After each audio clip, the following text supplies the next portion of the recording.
Hi guys, ഞാനും എൻ്റെ ബേബീസും കൂടെ പോസം പാർട്ടി കൊച്ചി പോയപ്പോഴാണ് ഇത് കണ്ടത്.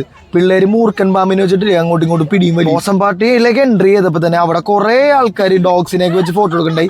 എൻ്റെ ഡോഗ്സിൽ അതുകൊണ്ട് അബിനെ വെച്ച് അഡ്ജസ്റ്റ് ചെയ്ത് ഞാൻ ചെയ്ത് തെറ്റാണ് നിങ്ങൾ പറ. പിന്നെ അവിടെ ഫ്രീ ഹഗ്സ് ഉണ്ടായിരുന്നു. അത് മേടിച്ചപ്പോൾ നോക്കിയപ്പോൾ കിസ്സിംഗ് ബൂത്ത് അന്തനെ മാക്സിമം വിളിച്ചോ വന്നില്ല. പിള്ളേർക്ക് വേണ്ടി ഫ്രീ ബലൂൺസ്, പ്ലേയിങ് ഏരിയ, അങ്ങനെ കുറെ സാധനങ്ങൾ ഉണ്ടാക്കി നോക്കിയപ്പോഴാണ് ആദ്യം ഒരു വെള്ള അനക്കോണ്ടിനെ പിടിച്ച് കണ്ടപ്പോൾ തന്നെ നോക്കിയപ്പോൾ ഒരു ഗ്രീൻ അനക്കോണ്ട. പിന്നെ എക്സോട്ടിക് ആയിട്ടുള്ള ഒരുപാട് സാധനങ്ങൾ അവിടെ വെച്ച് ഞാൻ കണ്ടായിരുന്നു. ഇതെല്ലാം കൂടാണ്ട് അവിടെ ഹോഴ്സ് റൈഡ് ഉണ്ടായിരുന്നു. എന്തൊക്കെ ഉണ്ടായിരുന്നു ഡീറ്റെയിൽ ആയിട്ട് അറിയാൻ വേണ്ടി ഞാൻ അതിന്റെ ഫുള്ള് സാധനങ്ങളുടെ വീഡിയോ എടുത്ത് വെച്ചിട്ടുണ്ട്. നിങ്ങൾക്ക് വേണ്ടി അവിടെ ഡോഗ്സിനൊക്കെ ഫ്രീ വാട്ടർ ആയിരുന്നെങ്കിൽ നമ്മളെ പോലത്തെ ആൾക്കാർ വെള്ളം കുടിക്കണമെങ്കിൽ 20 രൂപ വെള്ളത്തിന് 30 രൂപ കൊടുക്കേണ്ടി വരും. പിന്നെ നമ്മൾ എന്റർടൈൻ ചെയ്യാൻ വേണ്ടി അവിടെ ഒരുപാട് ആൾക്കാരുണ്ടായിരുന്നു. പിന്നെ ഈ ഡോഗിനോക്കെ അത്യാവശ്യം നൈസ് ആയിട്ടില്ലേ. പിന്നെ ഡോഗ്സിന്റെ പ്ലേ ഏരിയ, ഡോഗ്സിന്റെ ഫ്ലീ മാർക്കറ്റ് എന്ന് തന്നെ പറയാം. പിന്നെ ഡോഗ്സിന്റെ റണ്ണിങ് റേസും അതുപോലെ തന്നെ ഡോഗ്സിന് വേണ്ടിയുള്ള ഫാഷൻ ഷോ അവിടെ ഉണ്ടായിരുന്നു. പക്ഷെ എൻ്റെ ഫ്രണ്ട്സിൻ്റെ അടുത്ത് ആക്ച്വലി ഞാൻ പറഞ്ഞിരുന്നത് ഗേൾസിന്റെ ഫാഷൻ ഷോ എന്നായിരുന്നു. പക്ഷെ ഡോഗ്സിന്റെ കൂടെ ഒരുപാട് ഗേൾസ് ഓണേഴ്സ് ഉണ്ടായതുകൊണ്ട് അതൊന്ന് സിങ്കായി പോയി. ഇല്ലെങ്കിൽ അവന്മാരെന്നെ കൊന്നേനെ.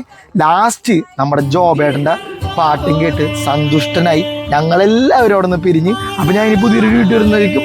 ബൈ.